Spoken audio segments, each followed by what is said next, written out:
नमस्कार, आप देख रहे हैं नेक्स्ट टाइम स्पिरिचुअल। आपके साथ मैं हूँ रीना। भगवान मृत्युंजय यानी शिव मनुष्य के सारे दुखों, परेशानियों और अहंकार का हरण कर लेते हैं। भगवान शिव के महामंत्र महामृत्युंजय मंत्र का जाप करने से आयु वृद्धि, रोग मुक्ति और भय से मुक्ति मिलती है। जो लोग महामृत्युंजय मंत्र का जाप विपत्ति के समय करते हैं, यह उनके लिए यह एक दिव्य ऊर्जा के कवच के समान सुरक्षा प्रदान करता है। यह मंत्र भगवान शिव के लिए एक प्रार्थना है। महामृत्युंजय मंत्र का कंपन यानी वाइब्रेशन हीन शक्तियों को खत्म करने वाला होता है। ओम त्र्यंबकम यजामहे सुगंधिम पुष्टिवर्धनम उर्वारुकमिव बंधनान् मृत्युर्मुक्षीयमामृतात्। हीन शक्तियाँ दो प्रकार की होती हैं। एक वो जो मनुष्य स्वयं अपने भीतर विपरीत विचारधाराओं द्वारा निर्मित करता है, और दूसरी वह जो दूसरों द्वारा निर्मित की जाती है। महामृत्युंजय मंत्र अपने वाइब्रेशन से इन हीन शक्तियों के प्रभाव को खत्म कर देता है।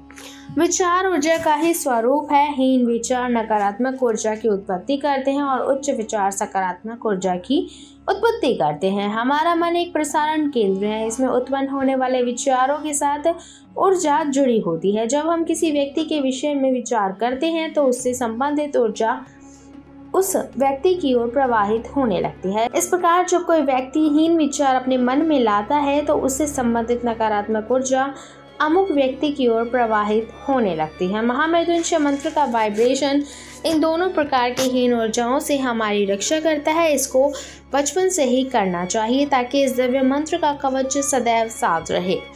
ऐसी विचारधारा बिल्कुल गलत है कि यह मंत्र मृत्यु तुल्य कष्ट में ही पढ़ा जाता है, और या फिर महामृत्युंजय मंत्र पढ़ने की सलाह देने का अर्थ होता है कि व्यक्ति के प्राण जाने वाले हैं। आज हम आपको समझाने वाले हैं महामृत्युंजय मंत्र के बारे में, उनके शब्दों के अर्थ के बारे में कि क्या होता है इसका अर्थ। पहला अक्षर होता है त्र्यंबकम। इसका अर्थ है तीन आंखों वाले भगवान शिव की दो साधारण आंखें हैं, पर तीसरी आंखें दोनों बाहों के मध्य में है। तीसरी आंख है विवेक और अंतर्ज्ञान की। ठीक उसी प्रकार जब मनुष्य विवेक की दृष्टि से देखता है तो उसका अनुभव कुछ और ही होता है। इसके जाप से विवेक की दृष्टि आने लगती है। व्यवहारिक भाषा में समझना है कि जब हम लोग टेंशन में होते हैं या फिर कुछ याद करने की कोशिश कर रहे हैं तो बाहों के मध्य में पेन या उंगली रखकर सोचते हैं। यह स्वाभाविक और शाश्वत है। यहाँ पर स्मरण पर जोर देते हुए स्पर्श किया जा रहा है। वहीं पर तो तीसरी आंख है। यदि विवेक जागृत हो जाए तो हमारे में तीसरी आंख एक्टिव हो जाती है। दूसरा अक्षर होता है यजामहे। इसका अर्थ है कि भगवान के प्रति जितना पवित्र भाव पाठ व जाप के दौरान रखा जाएगा उतना ही उसका प्रभाव बढ़ेगा। ईश्वर के प्रति सम्मान और विश्वास रखते ही प्रकृति की ओर देखने का नजरिया बदलने लगता है। जब भी हम पूजा करते हैं तो कुछ विपरीत शक्तियां पूजा से मन हटाने की कोशिश में लगी रहती हैं, लेकिन अगर हम इन हीन शक्तियों के वेग को थाम लिया जाए तो प्राप्त होती है ईश्वरीय कृपा।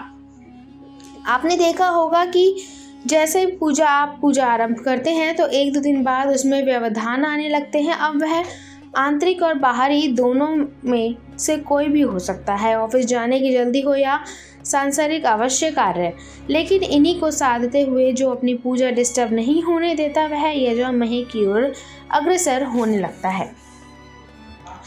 इसके बाद है सुगंधिम अक्षर। भगवान शिव सुगंध के पुंज है।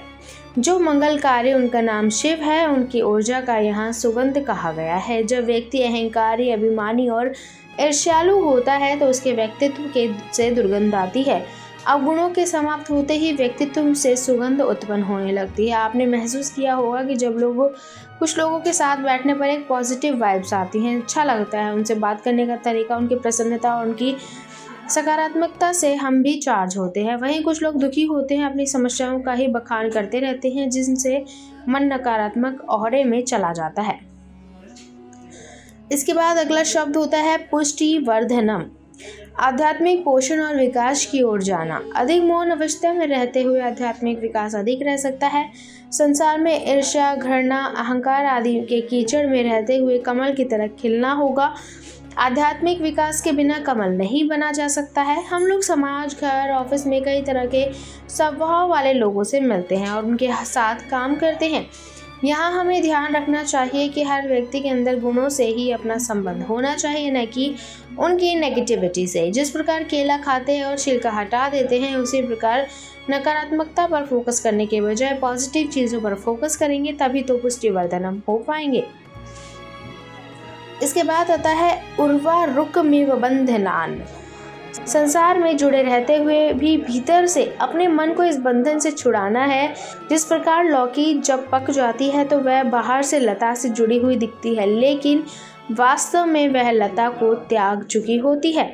भगवान शिव मुझे संसार में रहते हुए आध्यात्मिक परिपक्वता प्रदान करें। ऑफिस में इंक्रीमेंट और प्रमोशन ना हो तो हिसाब लगाने लगते हैं कि 2 साल से कोई बढ़ोतरी नहीं हुई है। उसी प्रकार क्या आध्यात्मिक इंक्रीमेंट या प्रमोशन के विषय में चिंतन करना चाहिए।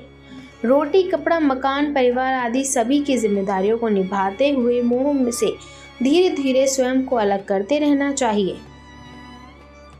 इसके बाद आता है मृत्योर्मोक्षीय मामृतात्। आध्यात्मिक परिपक्वता आने के बाद मृत्यु के भय से मुक्ति मिल जाती है। हे प्रभु, आपके अमृत से कभी हम वंचित ना हो पाएं। जब यह भाव मजबूत हो जाएगा तब मृत्यु के भय से मुक्ति मिल जाएगी।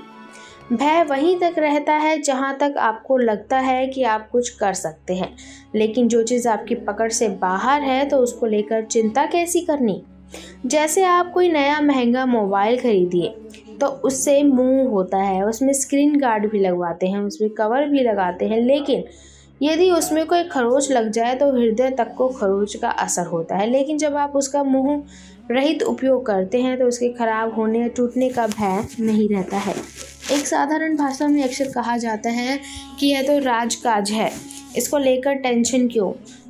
पॉजिटिव ही मोह होता है।